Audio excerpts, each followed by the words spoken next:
Welcome, my friends. Tonight, come closer. Draw your blankets a little tighter. Let the soft hush of evening settle into your bones. And let your breath fall into rhythm with the quiet beat of time. Here in this gentle hour, when the world winds down and your thoughts drift like candle smoke, I want to take you on a journey, not into fantasy, but into a true story from the past. A tale soft in tone but deep in truth.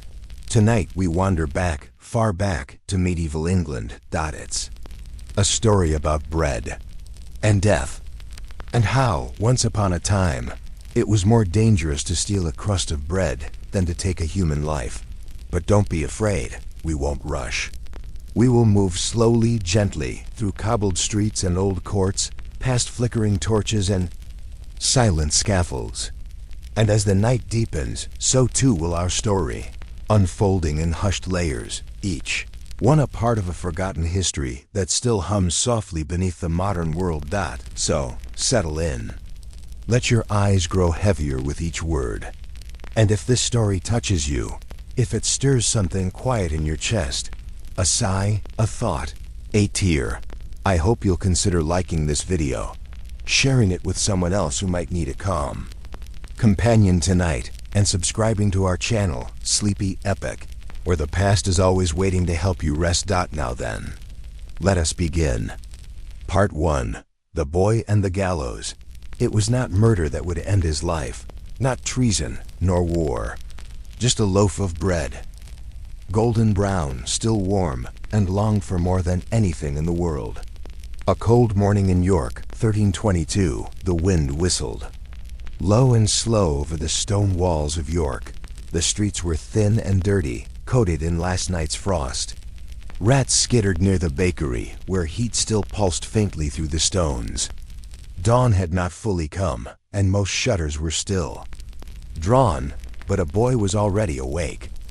Barefoot, hollow-cheeked, and no more than 13, Thomas Wells stood watching the bakery's wooden door.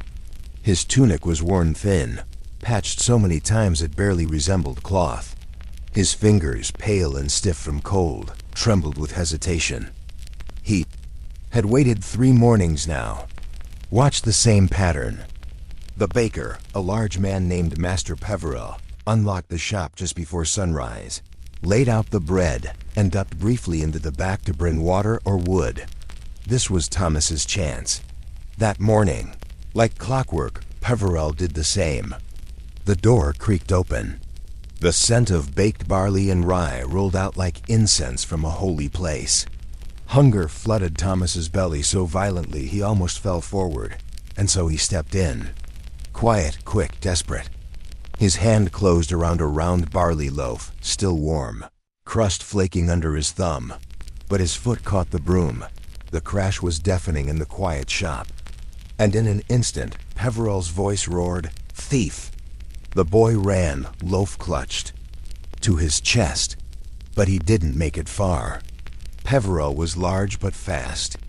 A stonemason nearby joined the chase. The guards, roused by the shouting, dragged Thomas through the mud, bread still in hand, to the magistrate's hall. He was charged by noon, and before nightfall, the word had spread: the baker's boy is to hang. The world that would hang a child to the people of York. This wasn't strange. Theft, even of bread, was seen not merely as a crime, but as a betrayal. Violence, strangely, was more forgivable. A man who killed in anger might be pitied. A knight who cut down peasants in a skirmish might be praised. But theft? Theft was silent, sneaky, and threatened what the nobility feared most: disorder. You see, in 14th century England, justice was not blind, it was calculating. The law, crafted not to nurture but to control, treated hunger as a lesser excuse than rebellion. To steal bread meant defying property, the foundation of all social order. Thomas, of course, knew none of this. He only knew that his mother was sick, his brother dead of fever, and they hadn't eaten in 2 days. A question for the night. So tonight, before we continue, I invite you to reflect. Why would a country tolerate murder but punish hunger? Why? Would a loaf of bread cost a boy his life when blood spilled in taverns or fields was written off as the way of men? Tonight, we walk gently into that question. And in the next chapters, through the lives of the desperate, the cruel, and the forgotten, you'll begin to see that this is not just the story of Thomas Wells. It is the story of a justice system built to protect power and punish poverty. Sleep softly, and when you wake, we shall enter the deeper roots of England's unforgiving code. Part 2. Bread, Blood, and the Law, a journey into medieval justice. The law is not a sword for all. It is a cage for the poor, and a curtain for the rich. Anonymous York, 14th century, a town wakes to injustice. The bells rang gently in the early morning air. Church bells, not for celebration or mass, but to announce a sentence. Thomas Wells would hang before sundown. Word had already spread across York's narrow lanes and muddy alleys. Children whispered about it as they kicked pebbles past the Abbey wall. Women buying barley at the mill exchanged glances, not in surprise, but in quiet dread. They had seen it before. It wasn't the gallows that shocked them. It was the crime. Or rather, the lack of one. No blood had been spilled. No one maimed. No one dishonored. Just a boy and a loaf of bread. And still, the noose waited. The paradox of medieval English law. To understand why this happened, one must first understand a terrible paradox at the heart of medieval English justice. You see, in the towns and shires of England from the 12th to 15th centuries, violence was familiar, part of the rhythm of life. Fights in taverns, feuds between families, even armed conflict over land or livestock. These were expected. Judges, sheriffs, and even churchmen often treated bloodshed with reluctant tolerance. But theft was different. Theft was personal. Theft was silent. It meant someone had crept past your doors, past your locks, past your trust, and taken what was yours. In a world where personal property defined not just wealth but status, to steal was to rebel against the very ladder of power that kept everyone in place. Murder, in its twisted way, could sometimes be understood. Explained away, drunken rage. Defense of honor, a duel gone wrong. These were sins of the moment. But theft, especially petty theft, was seen as premeditated treachery, a crime not of impulse but of design, and therefore unforgivable. The origins of the Bloody Code. By the late Middle Ages, England had developed a frighteningly rigid and unequal legal system, one that laid the foundation for what historians now call the Bloody Code. Though the term would officially apply to the 17th, 18th centuries, its roots ran deep into medieval soil. By the 1300s, more than 200 offenses could carry the death penalty, most of them involving some form of property crime. Stealing a sheep? Death. Taking a purse above 12 pence? Death. Poaching a rabbit on noble land? Death. Cutting down a tree that wasn't yours? Death. Theft of bread, even when done out of starvation, fell into this category. The line between mercy and law was clear, and it favored those with full stomachs. A system built on fear, not fairness. There was no public defender. No formal investigation. Trials were swift, often over in an hour. Witnesses were rare. The accused were presumed guilty, especially if they were poor. In towns like York, justice served a singular purpose: to maintain order, not to deliver. Fairness. Magistrates were often local landowners or merchants, men whose lives depended on keeping the lower orders obedient. They were less interested in motive than in message. And the message was simple: you may be hungry. You may be desperate, but touch what isn't yours, and you will die. This wasn't justice. It was deterrence wrapped in ritual. A glimpse into the courtroom. Thomas Wells stood before the town reeve the morning after his arrest. The bakery's owner, Master Peverell, testified firmly, hands clenched around his belt. He was crouched like a fox, Peverell said. Bread in his hands. I caught him before he could flee. The reeve nodded solemnly. No defense was offered. Thomas had no advocate. His mother was too sick to appear. No one else dared speak. The verdict was delivered in fewer words than a prayer. Theft of property, above value. To be hanged at first light. The boy's head dropped. He didn't cry. He didn't need to. Everyone else in the room had already done it for him. Inside, silently, helplessly. When murder walked free, just a week before Thomas's sentencing, a man named Walter de Breckhurst had stood in the same chamber. A landowning yeoman, Walter had stabbed a servant in a quarrel over a spilled goblet of ale. The servant had bled. Out before the physician arrived. Walter's defense. He insulted me. I struck in anger. I meant no death. And he had witnesses. Friends, landowners, men whose words held weight. The reeve frowned, consulted his parchment, and nodded. Pay the Wergeld. 5 silver marks to the family. You are free. Murder walked free. Bread theft did not. Why the law was designed this way in the medieval world. Law was not created to protect all people equally. It was a tool, a weapon even wielded to protect property, stability, and hierarchy. A nobleman's horse was worth more, in the eyes of the law, than a serf's life. A merchant's bolts of cloth held more value than a starving child's plea. Theft threatened the system, not just because of the stolen item, but because it encouraged rebellion. If one poor man could steal and survive, others would try. And soon the walls between classes so carefully built would crack. That could not be allowed. The psychology of fear and public punishment hangings were never conducted in secret. They were public rituals, performed in markets, crossroads, and castle yards. Entire villages were required to attend. Why? Because fear was the real verdict. By making the punishment visible, the crown hoped to make the crime unthinkable. Children were brought to see it. Pregnant women, priests, bakers, blacksmiths, all were reminded, this is what happens when you defy the order of things. In some towns, like Norwich and Lincoln, young boys who stole bread or apples were marched barefoot to the scaffold in front of their classmates. They wore signs, thief, scourge, lawbreaker. Some wept, some screamed, but many said nothing at all, like Thomas. The silence of the church, and what of the church? The institution meant to guard the souls of England? Well, it depends. There were priests, kind, trembling men, who whispered pleas for mercy. There were friars who smuggled bread to the starving. And some abbots offered sanctuary, where the law could not follow. But institutionally, the church often stood alongside the crown. Why? Because church lands too could be stolen from. Church tithes too were property. And the church, vast and wealthy, had much to protect. So mercy remained rare.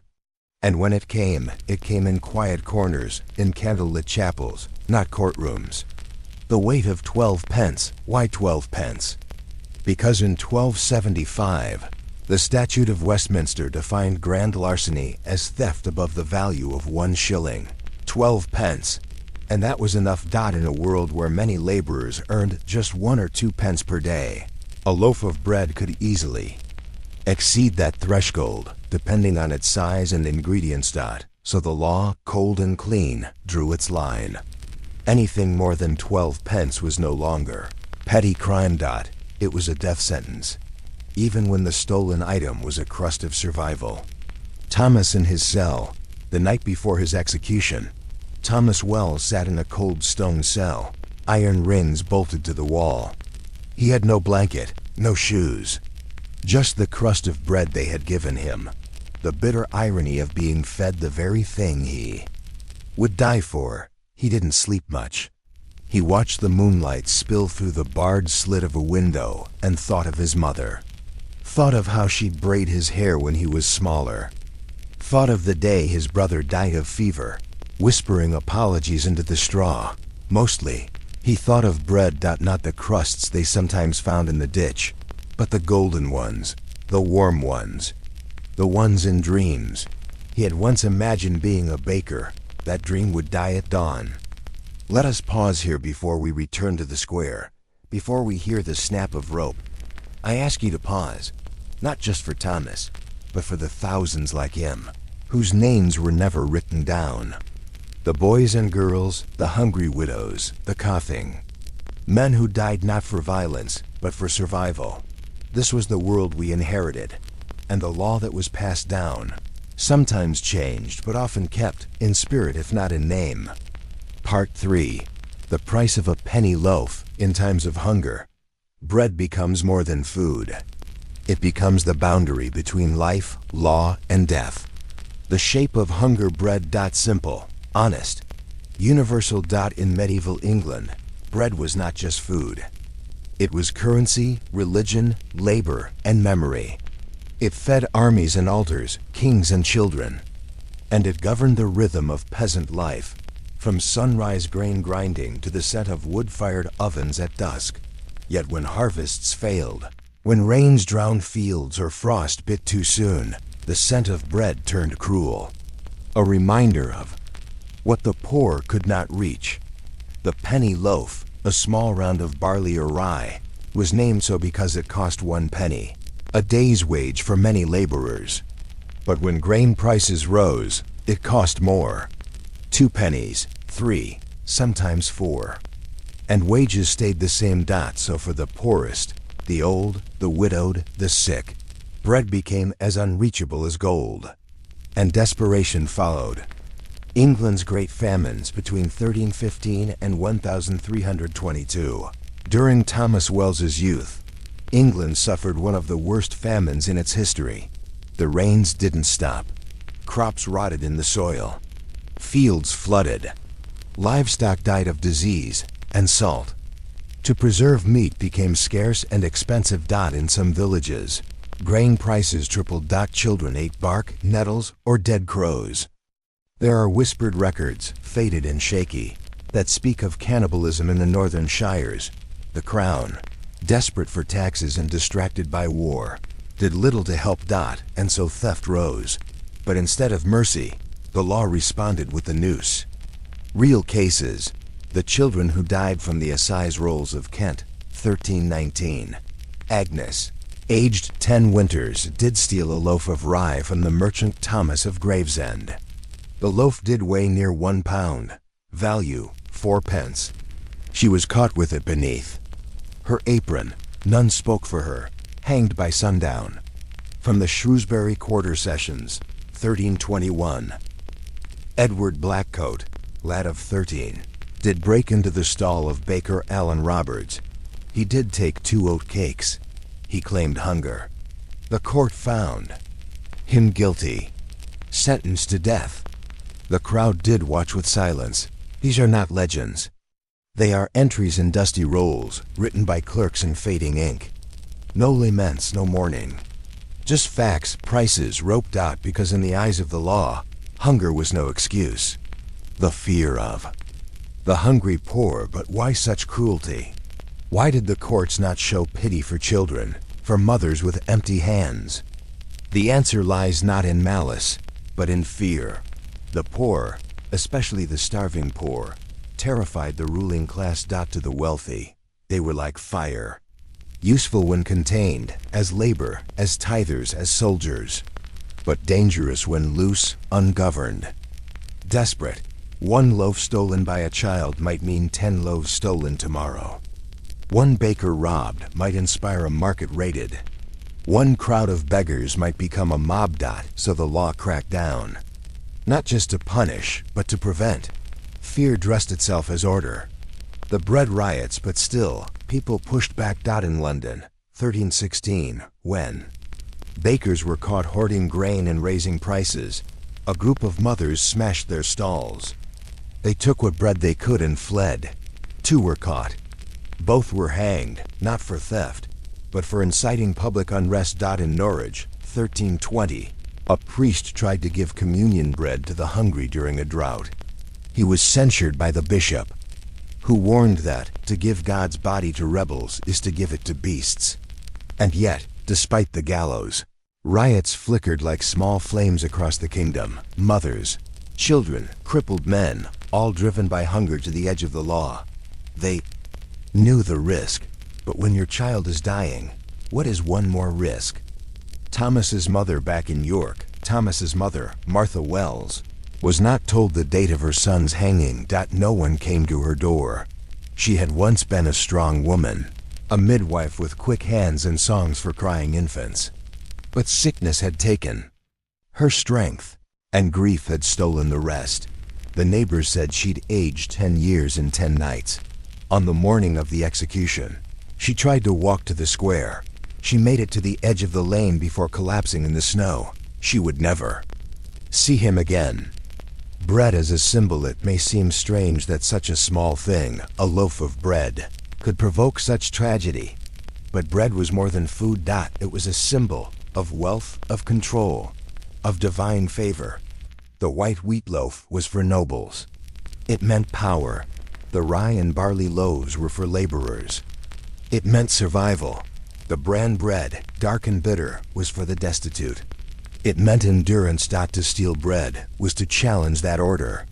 To take without permission what was supposed to be given only through labor or mercy. So the baker's boy was not just a thief in their eyes. He was a rebel, and rebels, even young ones, were not tolerated. The morning of the hanging, on the morning of Thomas Wells's hanging, the townsfolk gathered in silence. Children stood on barrels to see. A butcher leaned on his stall. A young monk clutched his cross and tried not to look. Thomas was brought out in a plain linen shirt. His face was pale but calm. A priest whispered to him. He nodded. The noose was coarse and thick. The crowd did not jeer. They did not cheer. They simply watched. And when the lever was pulled, when his small body dropped and stilled, a woman sobbed. A child turned away. The monk began to pray, but most simply stood, because they had seen it before, and they knew they would see it again. The price we paid, a penny loaf. That's all it cost. Not just the bread, but a life. A system that could end a child for stealing what he could not afford was not just flawed. It was designed that way, on purpose, to send a message. But even so, cracks began to form, because people remembered. Because the image of a boy swinging from a rope stays longer than parchment. A whisper of change in the decades that followed. Murmurs of reform began. Priests and poets wrote verses about hungry children. Some sheriffs began to delay executions. Others smuggled bread to the condemned. And by the 15th century, some laws softened. Some thefts no longer brought death, but lashes or branding. Not because justice grew kind, but because the people began to demand it. But for Thomas, and Agnes, and Edward, and the others, it came too late. Let us rest, and so we leave this chapter not with a verdict, but with a memory. A boy, a loaf, a rope, and a question. What is worth more, a law or a life? Tonight, rest in the thought that remembering their names is, in a small way, a kind of justice to. Because in the silence after the gallows creaked, a new world began to stir. Part 4. Thomas Wells. A true account. The names of kings live in stone. The names of boys who starved live only in silence. But sometimes silence echoes. Who was Thomas Wells? Thomas Wells was not a prince, not a knight, not a poet. Left behind no letters, no coat of arms, no tombstone etched with gold. In fact, for many years, no one even spoke his name.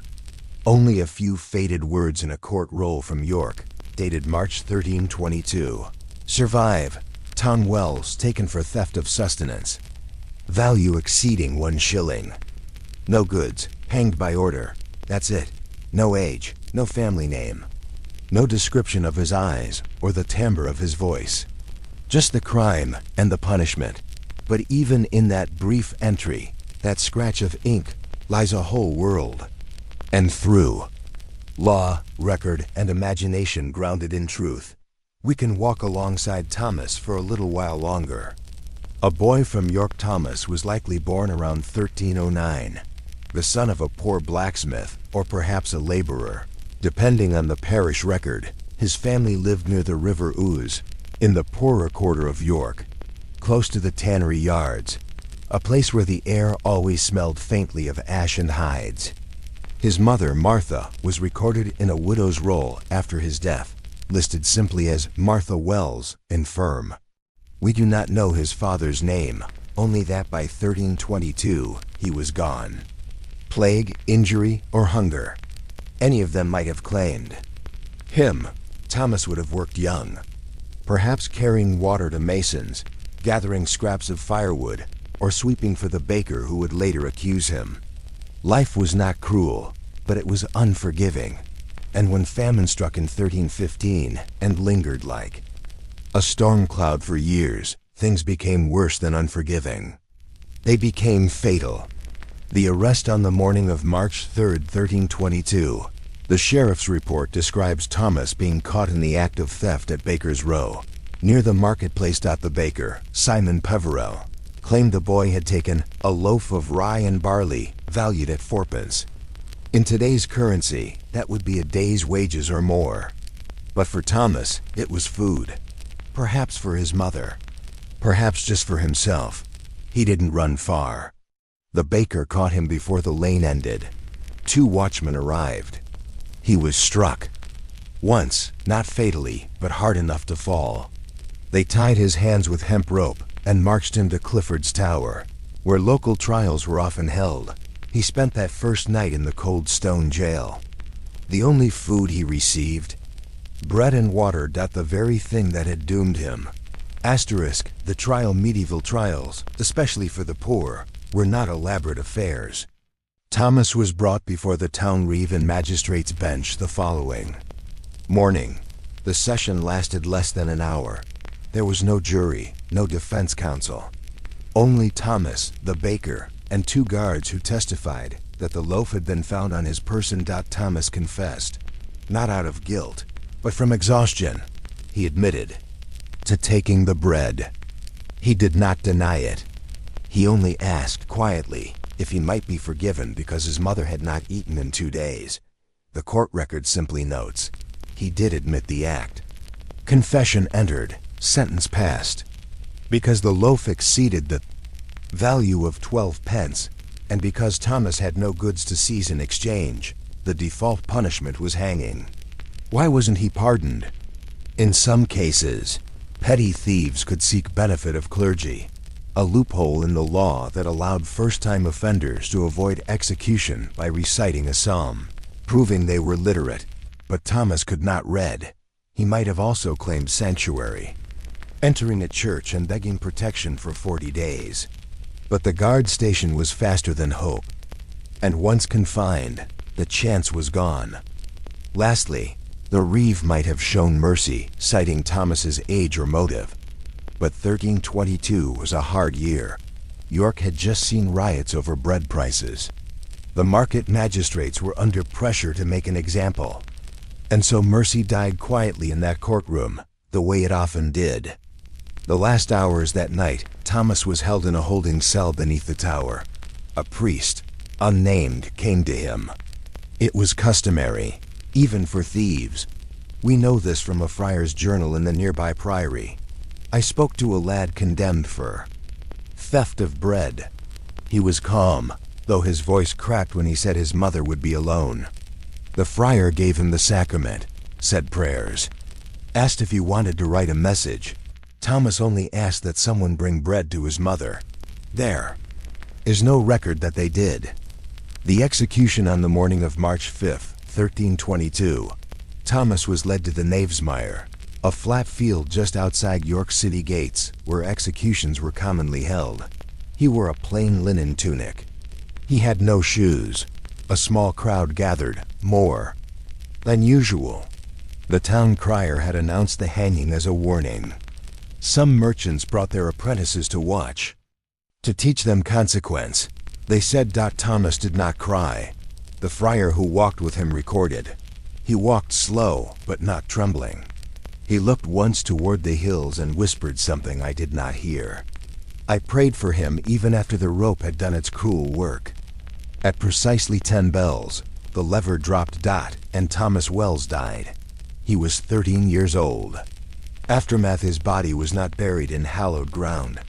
Those who died by hanging were often denied burial in churchyards. Instead, he was laid in a pauper's pit behind the debtor's wall. No marker, no name, but someone remembered. In the York Abbey ledger, dated 1 month later, a monk wrote in the margin, "He was small. His eyes were gray, his hands too thin for work." I do not believe he meant harm. Just one voice.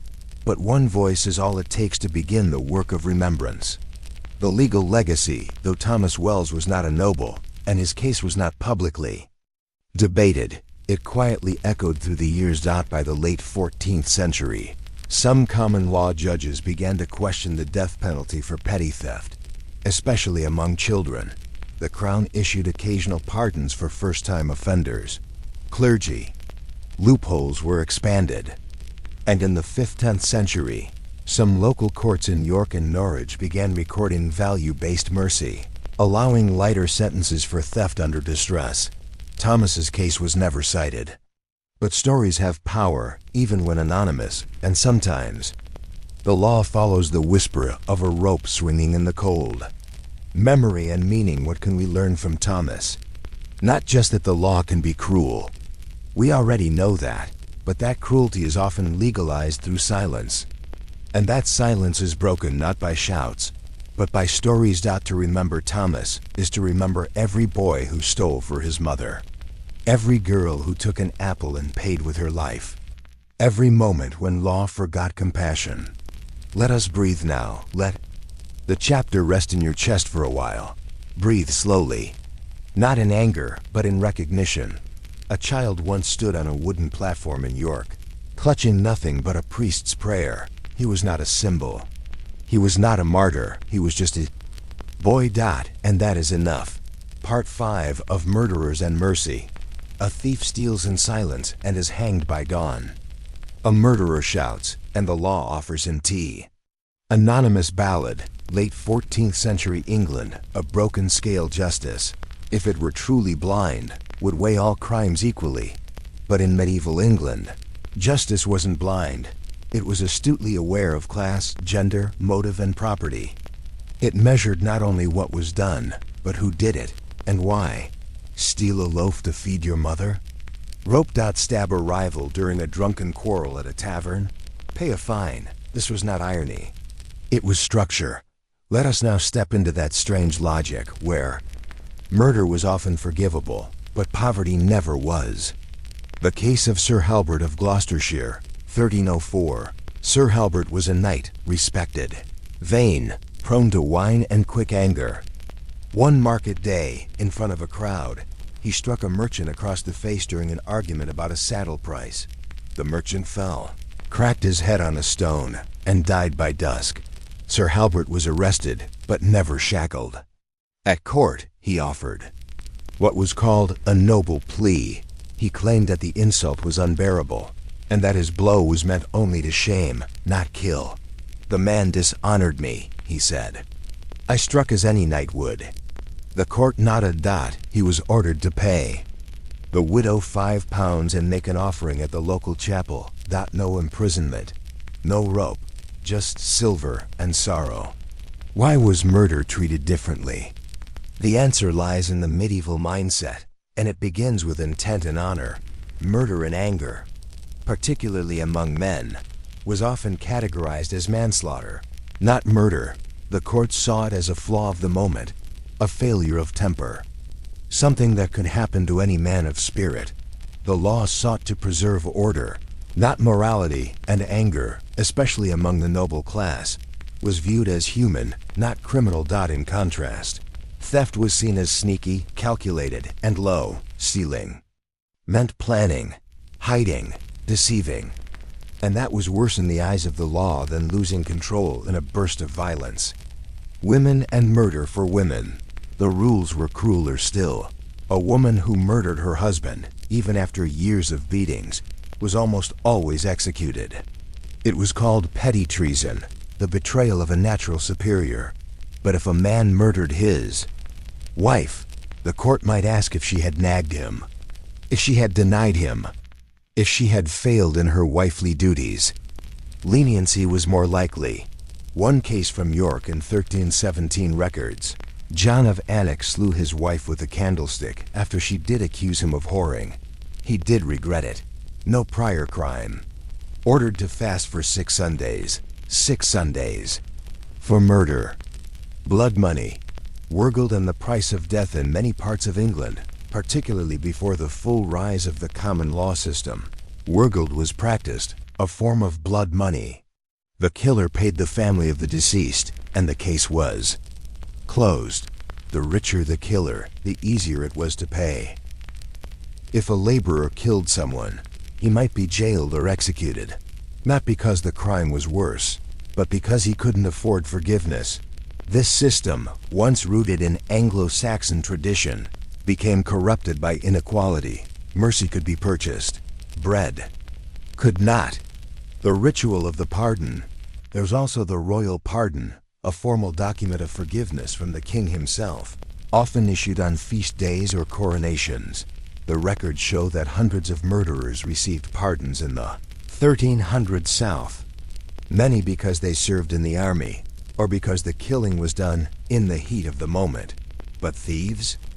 They were rarely pardoned. Their crimes lacked honor, the court said.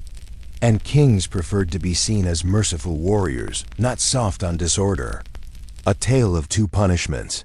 York, 1323. 1 year after Thomas Wells was hanged, 2 men were tried in York. Case 1. A farmhand named Roderick Blythe was caught stealing 2 lambs from his lord's estate. He was poor, with a dying wife. He admitted his guilt and begged to be whipped instead. He was hanged within the week. Case 2.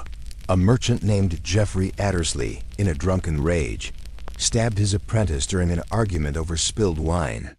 The apprentice died on the floor. Geoffrey paid the boy's family 8 shillings and agreed to sponsor a new roof for the church.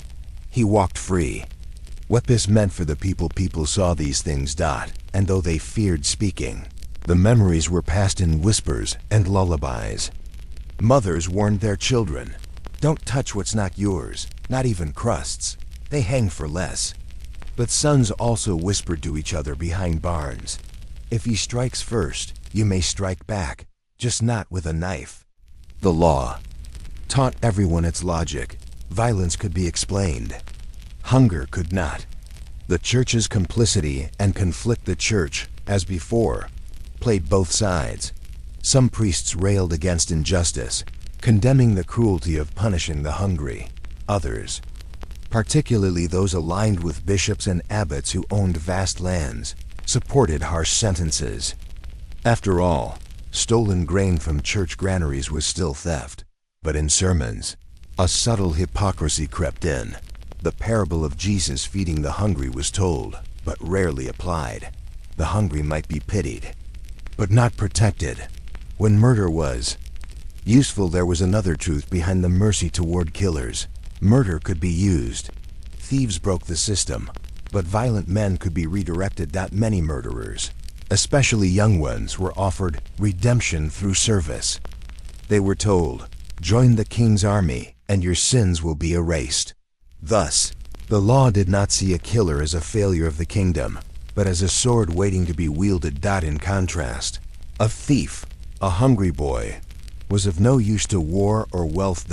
So he died. What the people began to understand by the mid-14th century, peasants began to see that the law was not a shield, but a chain. And sometimes, they resisted. In 1381, the peasants' revolt would shake the kingdom, not over murder, but over taxation, hunger, and legal inequality. The rebel cry wasn't down with kings, but when Adam delved and Eve span, who was then the gentleman? They were asking finally, why do some hang for bread while others feast in blood? Let us pause, and so we see the core of the contradiction. The man who kills might be broken, but salvageable. The boy who steals bread is too small to matter. This is not justice. This is control. Tonight, as you lay your head down, let the question drift through the darkness. What would happen if mercy were given not to the powerful, but to the desperate? Let that thought carry you into dreams. Part via the law's cold hands. The judge need not draw the blade. He only has to nod. The law will do the rest. Marjorie of Lincoln, widow and witness to 7 executions. 1390, the birth of bureaucratic cruelty in the centuries before our modern courts. Justice in England was not handed down with precision. It was dispensed by men, landowners, sheriffs, reeves with their own fears and ambitions. But as the medieval period wore on, something chilling began to happen. The law became efficient, punishments became standardized, trials became faster, appeals became rarer. Records became cleaner, colder. In short, the law no longer needed cruelty to feel personal. It was now institutional, and that made it more powerful than ever. The rise of the common law machine by the late 13th and early 14th centuries, under kings like Edward I and Edward III. The English legal system was undergoing a transformation. What once had been inconsistent, trials decided by local custom, or community oaths, became centralized and formal. The assize courts traveled from town to town, bringing royal justice to every corner. Clerks recorded decisions in fine Latin, turning pain into paper. The statute book grew, and with it, the list of capital crimes. But instead of this bringing mercy or understanding, it often brought the opposite. The clearer the process, the colder the verdict. Because now, the judge didn't have to feel sorrow. The noose didn't have to ask why. The law had already spoken, in ink. Capital punishment for theft becomes routine in 1275.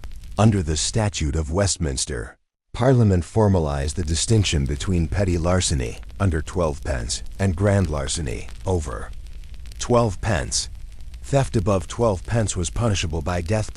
It didn't matter if the thief was a first-time offender starving a child repentant. All that mattered was the value of the object stolen. From then on, death for theft was not dramatic. It was default. Executions as public theater. The state didn't just punish. It made sure everyone watched. Hangings were moved to marketplaces, bridges, or fields on major roads.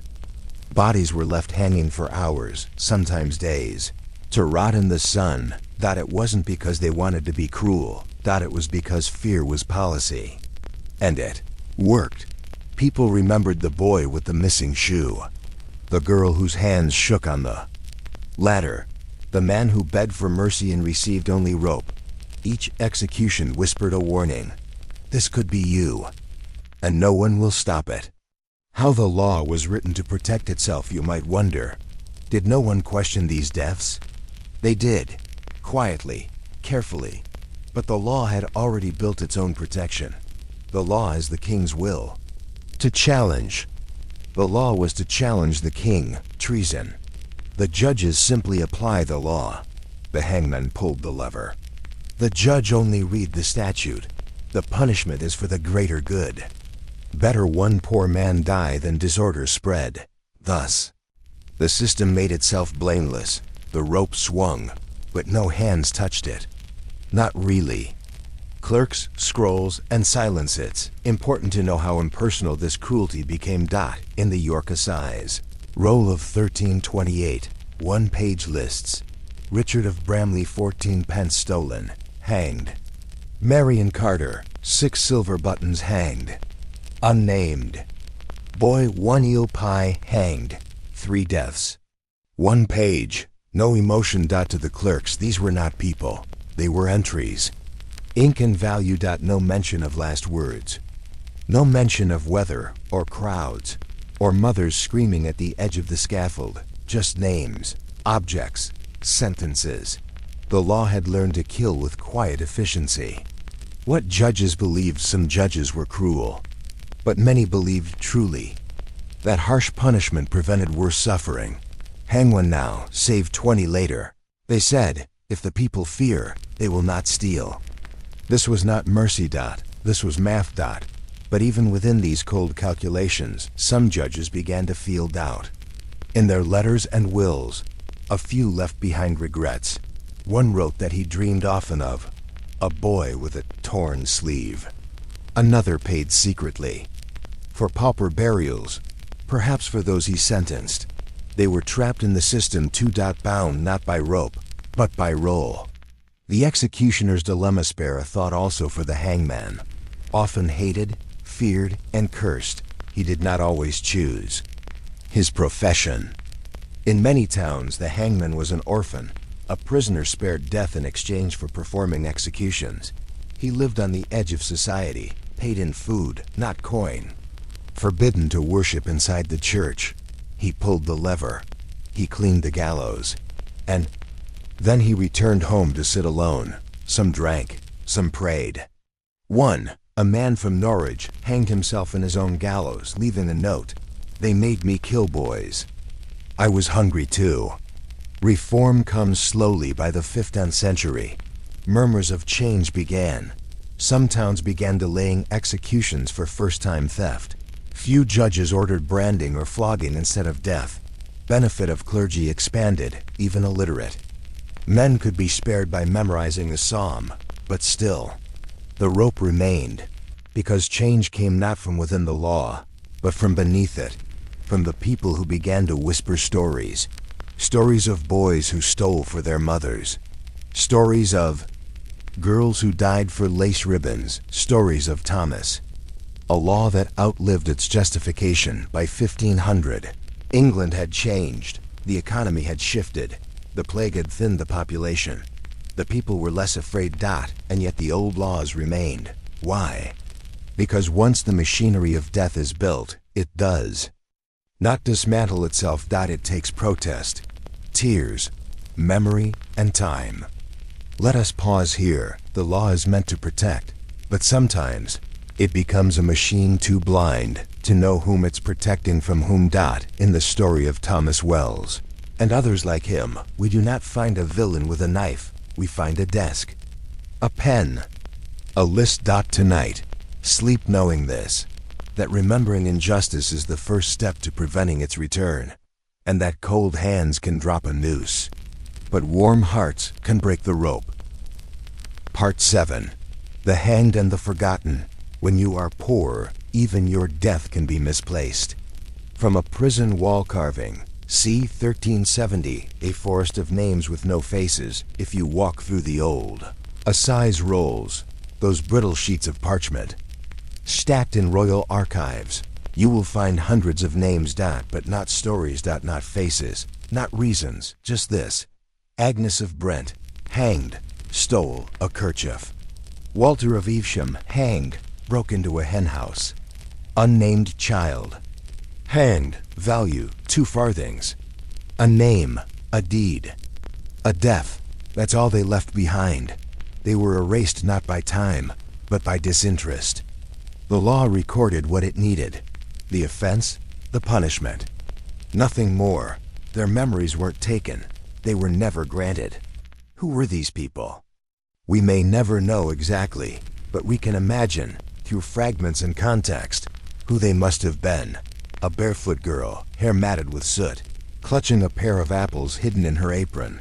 A boy with a clubfoot, caught sneaking stale bread from a bakehouse window. An old man, coughing blood, who took a blanket from a stall during a frost. They were not evil.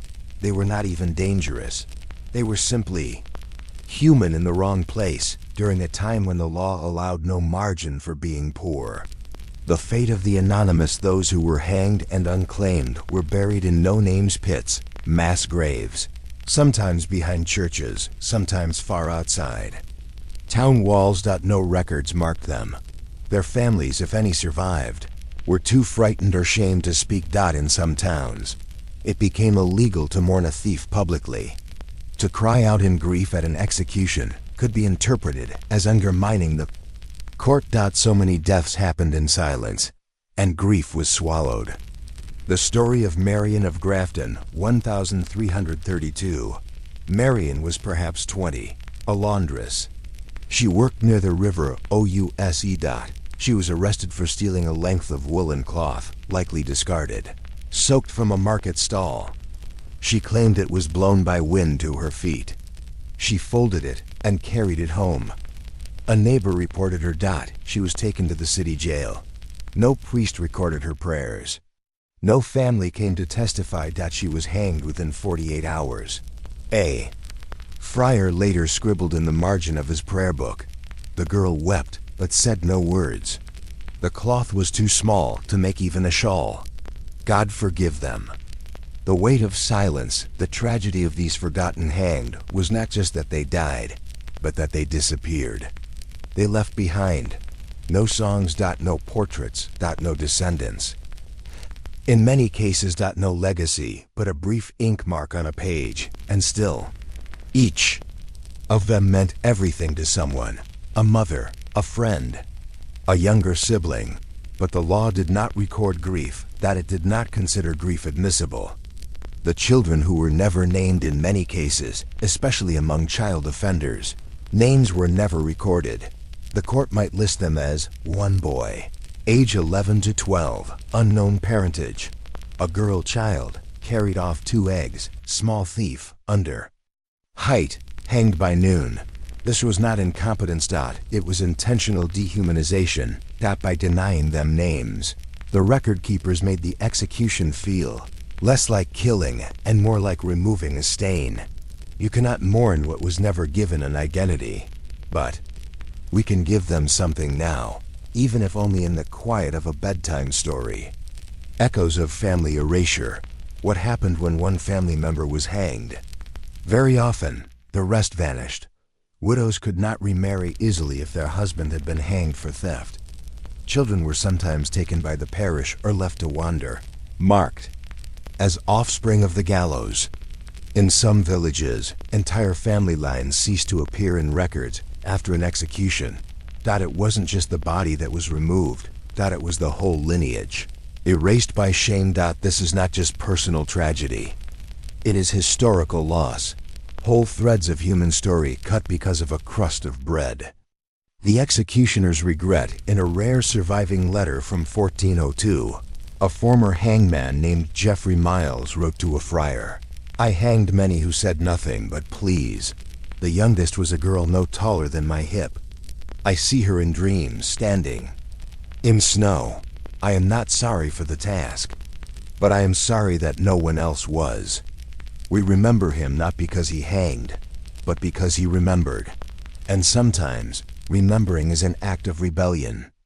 The law never mourned the law, did not apologize. It did not revisit the deaths. It did not write letters of regret. There was no appeal after the rope snapped. No reconsideration.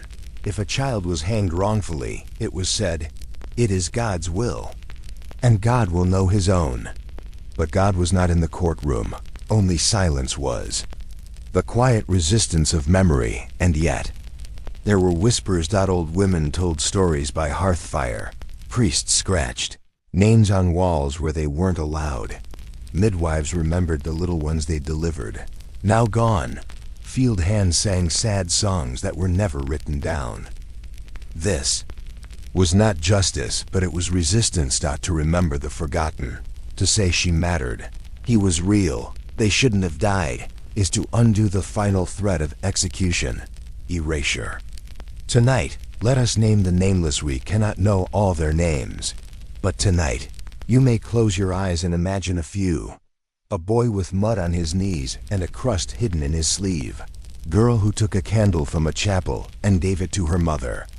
Woman who stole a cloak in winter, not for fashion, but for warmth. They were hanged. And forgotten, but not now. Let us rest here. There is peace in the act of witness, even centuries later. In remembering those who were never mourned. We gently rewrite history, not with law or punishment, but with care. Tonight, rest knowing this, that no one is truly gone. While someone still tells their story, even if it's only whispered between paragraphs, or wrapped in the hush of sleep. Part 8. Cracks in the gallows. No gallows lasts forever. Wood rots, ropes fray. And sometimes, even laws remember how to weep. Brother Alred of Kent, 1468. A shift begins, not in the court, but in the crowded, did not begin with kings. It did not begin with statutes. It began with discomfort, somewhere. Around the middle of the 15th century, people started to look away during executions. Mothers began keeping their children inside. Even market vendors, who once profited from gallows crowds, stopped opening on hanging days. The spectacle was losing its shine. Not because people had grown gentle, but because they had grown tired of the same faces on the scaffold. The poor, the young, the hungry, and the crimes? A kerchief, a spoon, a wedge of cheese. This is not justice, a monk in York wrote. It is the pruning of weeds before they can bear fruit. The Tale of Ellen Marsh, 1471. Ellen was a widow with 3 sons. She was caught stealing buttons from a merchant's cart, tried, condemned, and taken to be hanged. But something extraordinary happened. When Ellen was led to the gallows, her eldest son, only 12, threw himself in front of the executioner, shouting, "She stole them for me. I will hang instead." The crowd gasped. The executioner hesitated. And the mayor, witnessing the scene, halted the execution, the first such instance recorded in York, where public emotion overruled the verdict. Ellen was pardoned. 2 years later, she was arrested again, this time for teaching her son to read, which was frowned upon for pauper families. She was fined, not hanged. Something, however small, had begun to shift. Poets, priests, and preachers, with the rise of literacy, even among commoners, a new kind of rebellion began, one of words. Poets began writing beggars' ballads, lamenting unfair deaths. Priests gave cloaked sermons about justice and mercy. Itinerant preachers shouted in marketplaces, "The Lord fed the hungry, not hanged them." And though not all these voices were welcomed, they were heard. One poem from 1494, found scribbled on a cell wall, reads, "The man who steals for food is not the beast, but those who feast and call his death a feast." The ragged verse, unknown author, the law ignored it, but the people remembered. The role of women in reform. Surprisingly, some of the earliest pressure for change came from women's guilds and convent networks. These women cared for prisoners. Families collected money to pay off fines that would otherwise lead to hangings, wrote letters to bishops, begging for clemency. In 1477, the Guild of St. Martha in Norwich presented a petition to the crown, requesting mercy for a girl convicted of stealing onions. She is 12 years old, and no harm to the kingdom. The girl, Agatha Lynn, was spared, and though she was exiled from the town, she lived one life. One letter, one less grave. Benefit of clergy. The loop expands. Originally, the benefit of clergy spared only ordained men. But by the late 1400s, the rule had softened. Anyone who could read Psalm 51, "Have mercy upon me, O God," could be considered under clerical protection. Suddenly, teaching the poor to read became an act of resistance. By 1500, dozens of paupers were escaping the noose by reciting the verse, often learned in secret, taught by friars or wandering teachers. Even if it didn't always work, it created hope. And hope is a crack in any gallows. The first judges who doubted a few early justices, men appointed by the crown, began questioning the logic of automatic execution for theft. In the marginalia of a 1498 court roll from Lincoln, a judge wrote, "This girl is small, and her belly growled in court.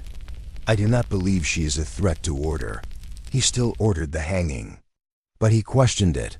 That note, rediscovered centuries later, would become one of the first written seeds of judicial reform. The seeds of the bloody code. And yet, just as hope flickered, a darkness returned. In the early 1500s, England saw the beginnings of what would later be called the Bloody Code, a system of laws that vastly increased the number of capital offenses. By the late 17th century, over 200 crimes would carry the death penalty, many of them petty thefts. Why did this happen? Because mercy had no army. But order did. As cities grew and unrest simmered.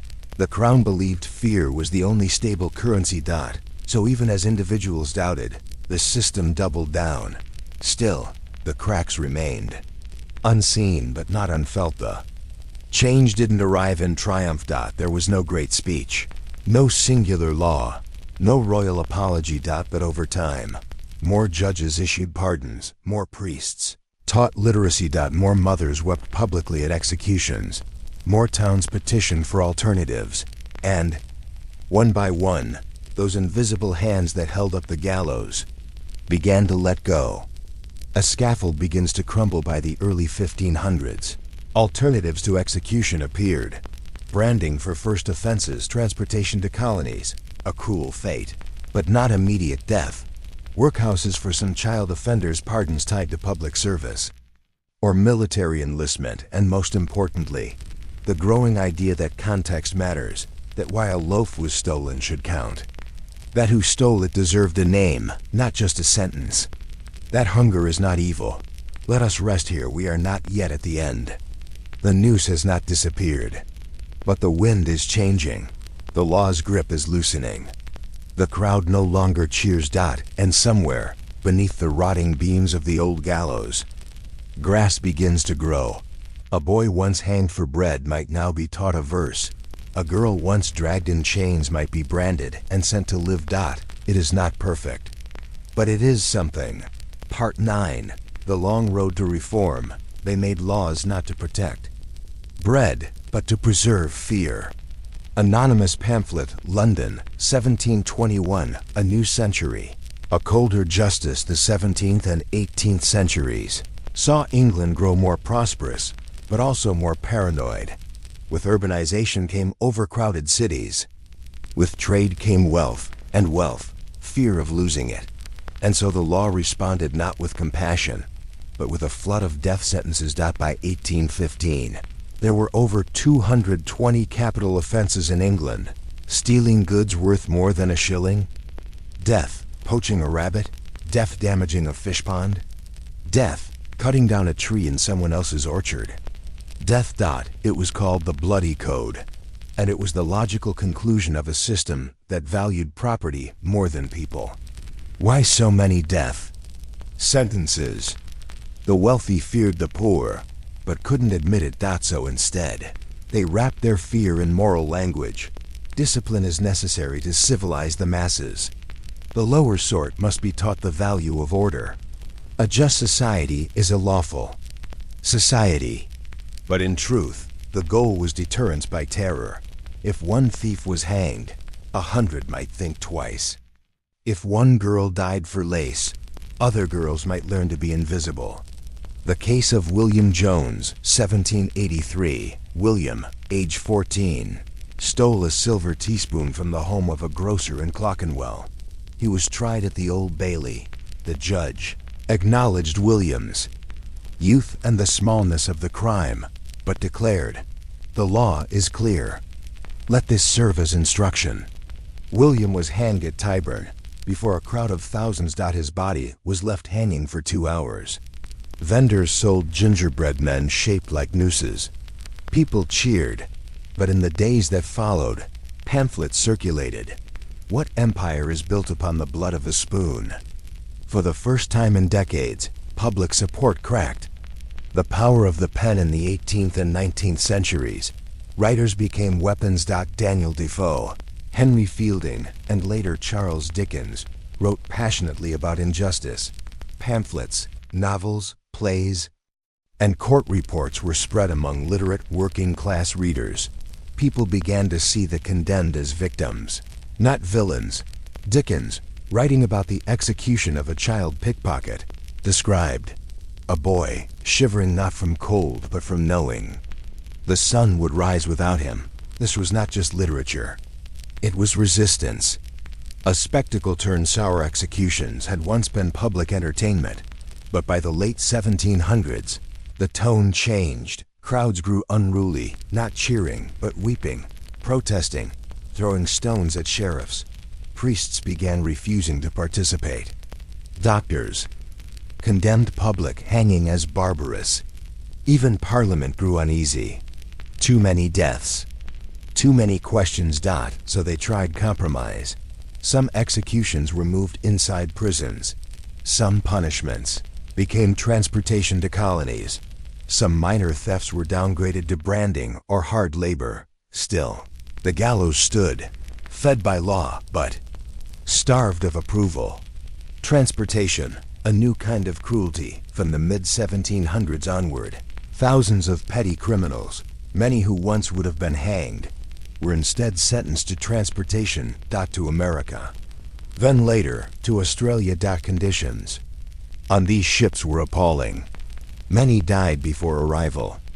Those who survived were sold as laborers, worked like slaves. A boy who stole a handkerchief in London might find himself digging roads in Tasmania. 5 years later, it wasn't mercy. It was simply exported punishment. And for many, forgetting was worse than death. The abolition begins by the early 1800s. A new wind swept through Parliament. Reformers like Samuel Romilly and James Mackintosh argued that the death penalty for theft was both immoral and ineffective. They pointed to statistics. The more severe the law, the less likely juries were to convict.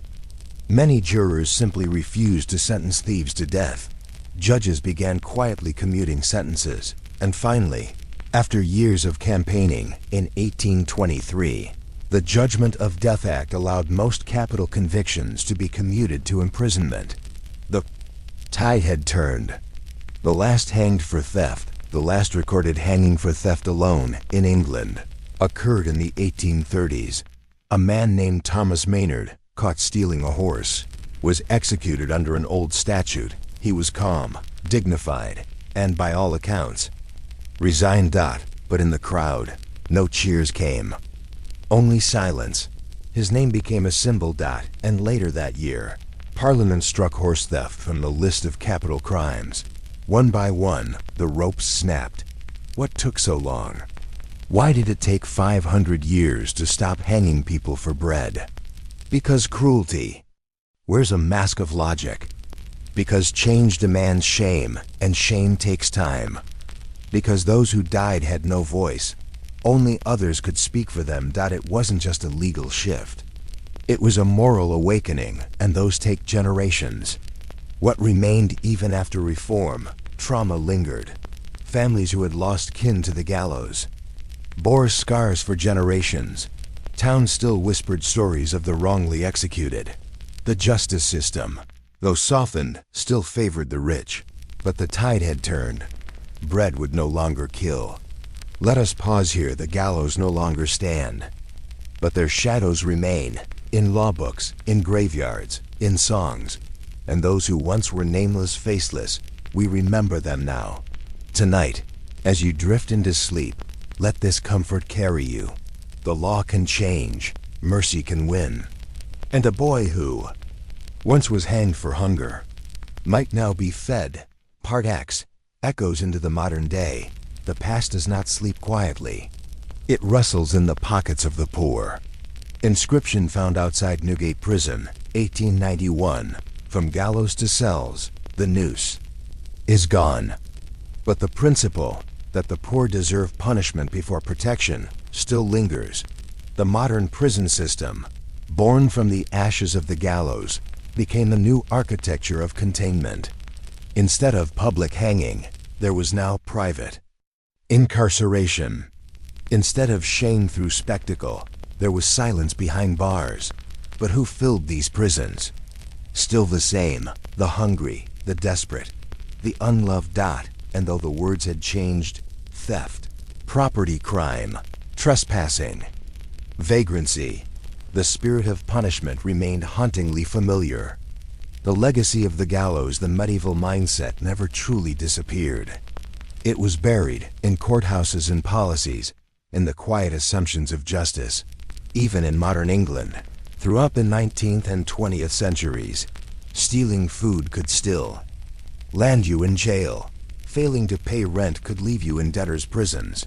Children, especially poor ones, were institutionalized for being unruly. In Echoes, it was all the same.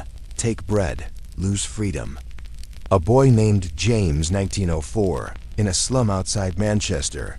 A 9-year-old boy named James Parker was caught stealing a heel of bread. It was 1904. The gallows were gone.